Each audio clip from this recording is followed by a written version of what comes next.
बिस्मिल्लाहिर्रहमानिर्रहीम। नाजरीन, सरजमीन टीवी के प्रोग्राम आगाही के साथ ज़ाहद अब्बास सैयद सलाम पेश करता है। आज हमारे साथ एक ऐसी हमजहत शख्सियत मदऊ हैं जिन्होंने 75 साल मुख्तलिफ शोबों में काम किया। इंजीनियर हैं पेशे के एतबार से। इन्होंने मियाँ बिरादरान के साथ इत्तफाक फाउंड्री के पहले जनरल मैनेजर रहे हैं। इसके साथ उन्होंने एक पूरी कई दिहाइयाँ इन्होंने सनत के फ़रोग के लिए इंडस्ट्री लगाने के हवाले से बड़े काम किए।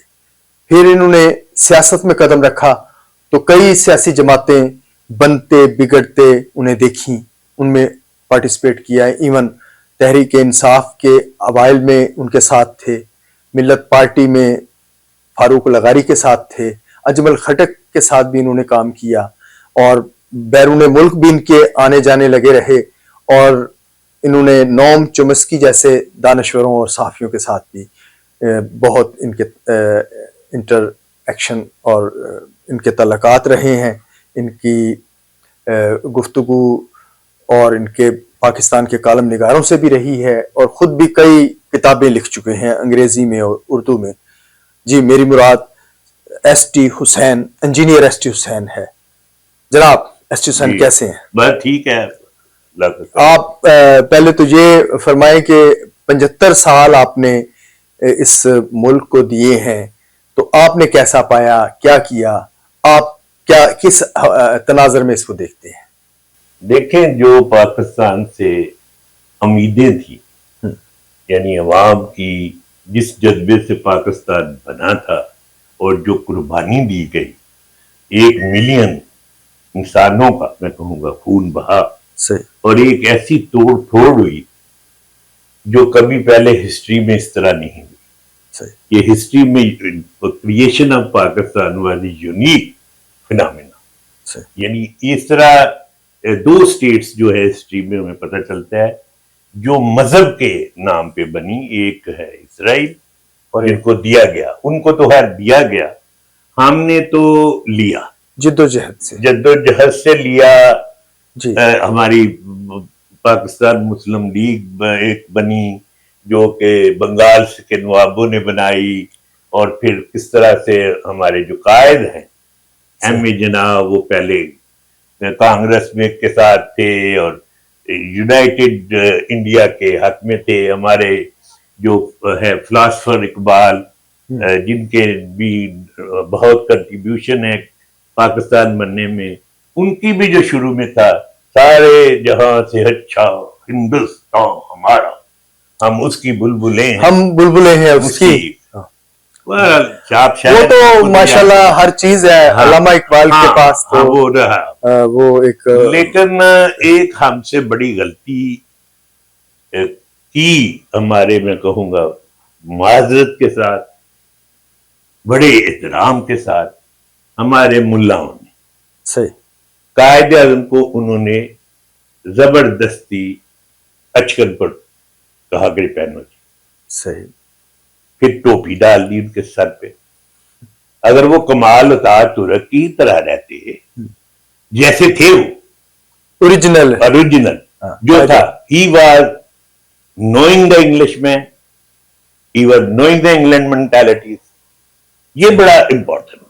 और उधर उसके जो मुकाबल था वो भी बैरट ब्रिस्टर था, नेहरू। अच्छा, तो ये एक कहते हैं ना कि 2 जी शुतर मुर्गों की लड़ाई है, या 2 कुत्तों की लड़ाई है, या 2 शेरों की लड़ाई है, बराबर की लड़ाई थी। यानी इसमें बहुत सोच गलती उधर से भी हुई, गलती इधर से भी हुई। सबसे बड़ी बात है जो मैं एज ए ह्यूमन बीइंग, और चूंकि थोड़ा सा मैं अब क्या कहते हैं ये जो है स्पिरिचुअल साइड पे मैं चला गया हूँ, काफी एक्टिविटीज में हूँ, मैं ज्यादा करता रहता हूँ, मौला अली को याद करता रहता हूँ हर वक्त।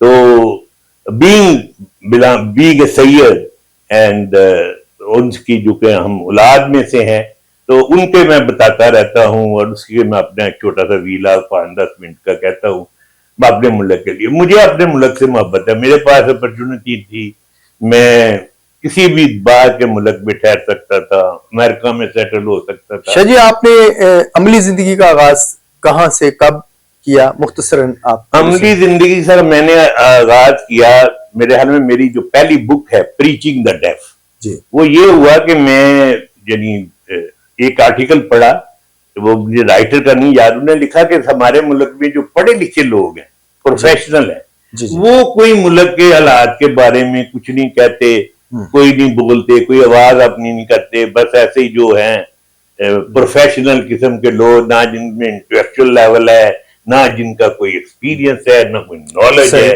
किसी चीज में स्पेशलिस्ट नहीं है, वो लगे हुए हैं। तो वो मैंने फिर क्वासी जो थे, उन्होंने कहा था कि उन्होंने ये नाम मेरी बुक का इंस्पायर्ड प्रीचिंग द डेफ, उन्होंने कहा कि प्रीचिंग द डेफ तो लिखे, आपका अनुमान, तो वो फिर मैंने लेटर अखबारों में लिखे। ये तो आपने आप अपनी एक अदबी या अपना राइटर होने का आप बता रहे हैं। मैं आपकी प्रोफेशनल एज ए इंजीनियर आपने कब से कहां से शुरू किया? आपने इत्तेफाक फाउंड्री में भी काम किया। हाँ, वो जरा थोड़ा सा मैंने देखे Dawood college of engineering and technology Dawood foundation ने एस्टेब्लिश किया। ठीक, वहां से किया आप? वहां से मैंने केमिकल इंजीनियरिंग की, बीएससी मैंने मरे कॉलेज से की थी, और मैट्रिक मैंने स्कॉच मिशन हाई स्कूल से किया था, जहां से फिर आप फॉरेन चले गए? नहीं, मैं कराची में ही रहा। इंजीनियरिंग करने के बाद मैंने कराची में ही जॉब की 5-6 साल। उसके बाद फिर मैं 73 में चूंकि पहली बार लंदन गया, ट्रेनिंग ली, एक्सपोजर मेरा हुआ, तो मैं लंदन में कोई 2-3 माह ट्रेनिंग लेने के बाद फिर वापस आ गया। तो मैं यदि अपने मुल्क से मुझे इतना था कि मैं कहता था, वहां मैं जब गया लंदन में 73 में, तो हमारे बड़े मरीज थे, मेरे नाना के किला सोबा सिंह से थे, मेरे नाना पीर थे, उनके बड़े मरीज थे। वो उन्होंने बड़ी खुशी मनाई कि हमारे पास हमारा पीर के नवासे आ गए हैं, तो उन्होंने कहा जी हम आपको नहीं जाने दें। लेकिन जब मैंने वहां हालत देखी कि जी बड़े पढ़े लिखे लोग भी स्टेशनों पर लेटरिन साफ कर रहे हैं और ये, तो मैंने कहा यार पैसा तो नहीं होता, मुल्क हमारा है, चलो ठीक है, मुझे तनहा काम है, मेरा मजे से मैं रह रहा हूँ, मेरा कंट्री है। फिर मैंने जो देखा ना अंग्रेजों का और उनका एटीट्यूड खासकर, तो मैं नहीं वो बर्दाश्त कर सका, मेरी बल्कि एक झगड़ा भी एक अंग्रेज से हुआ। फिर आप दुबई भी रहे, तो मैं तो जाम में फिर मैं इनका आपके साथ दुबई में वर्किंग रिलेशनशिप मियां। अब अगर आप ज्यादा इंटरेस्टेड हैं कि मैं वो बताऊं कि मेरा शरीफ फैमिली से क्या ताल्लुक है, उसकी आप जानना चाहते हैं डिटेल, तो वो ये है कि मैं शायद यूं कट करूंगा कि जो इन्होंने गल्फ स्टील मिल लगाई थी दुबई में, मैं उस वक्त अल मुल्ला कंस्ट्रक्शन कंपनी, जो बिगेस्ट कंस्ट्रक्शन कंपनी है यूएई की, और जिसके जो है मालिक वो मिनिस्टर ऑफ कम्युनिकेशन भी है, फेडरल गवर्नमेंट का जो उनका सिस्टम है उसमें, अच्छा, और वो थे। हाँ, तो उनमें मैं परचेज मैनेजर था। तो ये यानी मियां तारक जो फौत हो गए हैं इसके शरीफ फैमिली के, वो वहां पर उस वक्त मार्केटिंग डायरेक्टर मुकर्रर हुए थे, तो वो मार्केटिंग कर रहे थे, तो वो गर्मी में भी उन्होंने सूट पहना हुआ क्योंकि वहां था। तो मैंने बल्कि जब वो आए तो जरा मैं बड़ी फेवर करता था पाकिस्तानी जो भी वहां गए हुए थे बिजनेसमैन, उनको ऑर्डर देता था कि ले लो ये मटीरियल, ले लो ये, एस्टेब्लिश किया मैंने, बड़ी उनको हेल्प की। उस वक्त सैगल भी वहां पे थे, इंटर ट्रेड के नाम से सीमेंट और ये वो कर रहे थे उसमें deal. I help them all कि भाई पाकिस्तानी है हम, यानी लेकिन जो हमारे पाकिस्तानियों को जो मैं कह रहा हूँ बिजनेसमैन जो है हमारे पाकिस्तानी, उनमें वो हुब्बुल वतनी मैंने नहीं देखी जो होनी चाहिए, जो दूसरे मुल्कों के बिजनेसमैनों में होता है। सही, बढ़ चढ़ के सोशल काम में हिस्सा लेते हैं, पैसा जो उनके पास जब आता है तो they make universities, they make college, they run, बजाय गवर्नमेंट को देने के टैक्सेस, वो अपने फाउंडेशनों से वेलफेयर काम बहुत करते हैं, जिससे मुल्क में एक कंट्रीब्यूशन हो जाता है।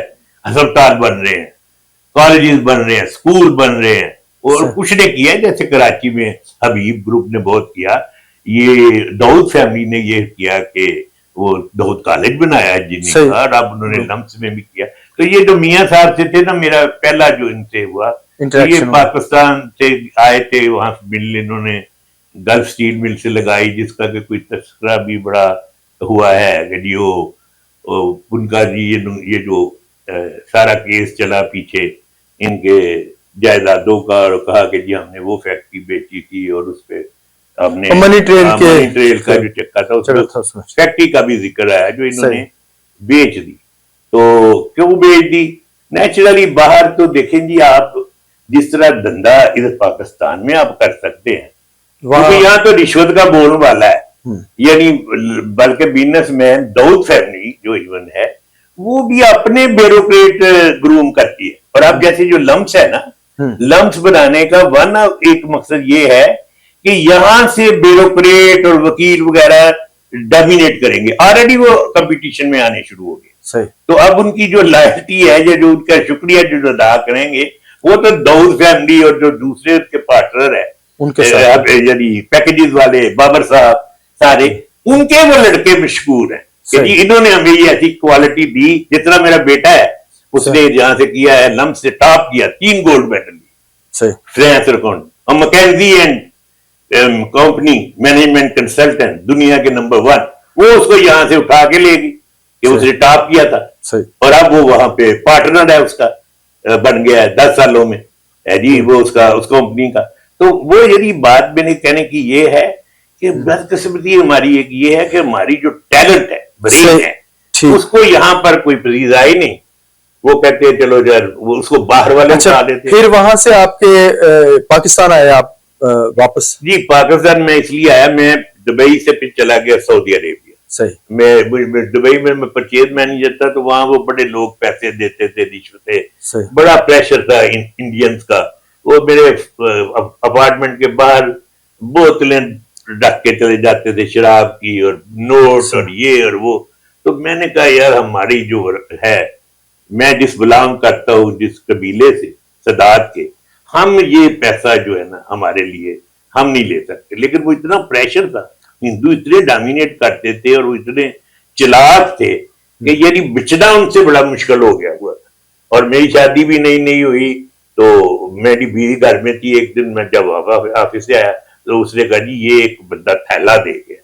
मैंने कहा क्या है इसमें थैले में? कहने लगी जी नोट ही नोट है। तो क्या आप प्रिंटिंग यहाँ का जो नोट छाप की है फैक्ट्री उसमें काम करते हैं? मैंने कहा नहीं ये तो मैंने कहा तुम ठीक है मैं वापस कर दूँ। तो मैंने फिर वो अब बता नहीं रहे कितने 3-4 हिंदू सप्लाई, और उनका एक जॉइंट हिंदू एक दूसरे को सपोर्ट करता है, सही वो बता ही नहीं रहे। कोई मुझे सबसे पूछा जो सप्लायर थे हिंदू मेन, कोई बता ही नहीं रहा, मान ही नहीं रहा कि किसने ये किया है, कौन है। मैं कहा यार ये कमाल है। मैंने कहा वाकई ये सही, हमने सुना है कि मैंने बचपन में अपने दादा से सुनते थे कि किस तरह हिंदू बिजनेस करते हैं, वो नहीं करते मुसलमान। तो बहरहाल मेरे हाल में अच्छा, अगर आप वो पहलू जानना चाहते हैं नहीं वो फिर सही मैं आपको वो कहानी फिर सही। आप फिर पाकिस्तान आए, फिर आपने यहाँ सियासत में भी देखा। मैंने और मुख्तसरन आखिरी में आपसे गुजारिश करूंगा कि ये बताएं कि आपने सियासतदानों से मिले, खुद उनके वर्किंग रिलेशनशिप रही आपकी, मियां नवाज शरीफ से, शहबाज शरीफ से, और फिर इमरान खान से भी रही। तो इन हालात में इस वक्त जो आप देख रहे हैं, जो सूरत हाल है मुल्क की मुआशी सूरत हाल, उसमें क्या करना चाहिए? मैं इतनी बात कर देता हूं कि देखो साफ बात करनी चाहिए, मैं झूठ नहीं बोलता।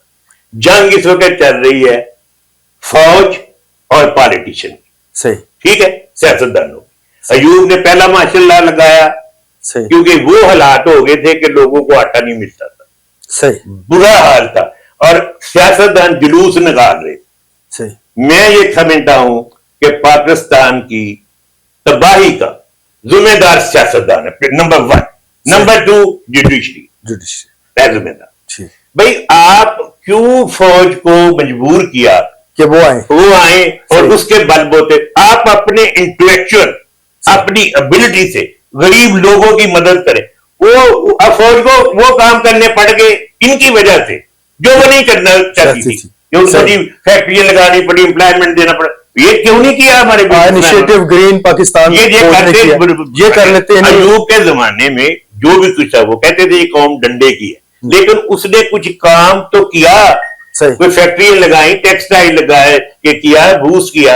इसी तरह मुशर्रफ के जमाने में भी हुआ, आजादियां भी मिल रही हैं, वो लिबराइज कर रहा है और वो रिफॉर्म करना चाहता है फाउंडेशन, पुलिस में और दूसरों में, ये करने नहीं देते सियासतदान। तो सियासतदान कौन है किया था वो? फिर मैं ये देखिए आप जी जी मैं आपकी बात है ना समझ गया हूं।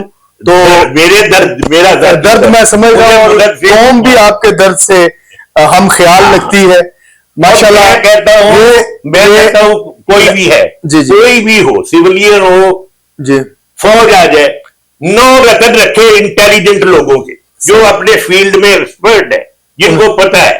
मैं कहता हूं पाकिस्तान में आप लगा दें जर्मनी का एजुकेशन सिस्टम, डेनमार्क का लगा दें जुडिशियल सिस्टम, नकल मार लें, क्या जरूरत? यहां बन जाएगा जी इंस्टीट्यूशन रिकंस्ट्रक्शन ऑफ पाकिस्तान फलां पैसे, कोई जरूरत नहीं है, नकल मारो। और नकल मारने भी साढ़े को अकल नहीं। सही। ये बहुत मेहरबानी। कभी आप ये आप देखिए मेरी बात सुनिए, आई एम प्राउड पाकिस्तान। सही। मैं एक दिन जब मिला उसको अमेरिका में, मेरी बेटी MIT में मास्टर कर रही थी स्कॉलरशिप पे, तो मुझे उसने ये कहा कि यार मैं नुमान ने कि यार आप इतनी इंटेलिजेंट है, आपकी मैं बुक पढ़ के बड़ा इंप्रेस हूं, तो ये आपके मुल्क में आप लोग क्यों नहीं लिया जाता अमेरिका की तरह? जैसे हेनरी किसिंजर को ले लिया, उसको ले लिया, तो आपका तो सिस्टम ही सारा गलत है। आपको चाहिए था अमेरिका की तरह प्रेसिडेंट से सिस्टम लाते, हमने भी उनसे आजादी ली थी। जी जी। तो आप क्यों ये चले गए उनके पार्लियामेंट्री सिस्टम? ले लो जी, मिल गया सारा कुछ। जी शाह साहब बड़ी मेहरबानी, आज आपका भी बहुत बहुत शुक्रिया की तंगी की वजह से आपकी बहुत सारी, आपने मुख्तसर वक्त में पाकिस्तान का जो 78 साल का जो कुछ हुआ है वो आपने बयान कर दिया है, और कौम के लिए ये बहुत बड़ा एसेट है। इसके साथ ही सरजमीन टीवी के प्रोग्राम आगाही से ज़ाहिद अब्बास सैयद इजाजत चाहेगा। अल्लाह।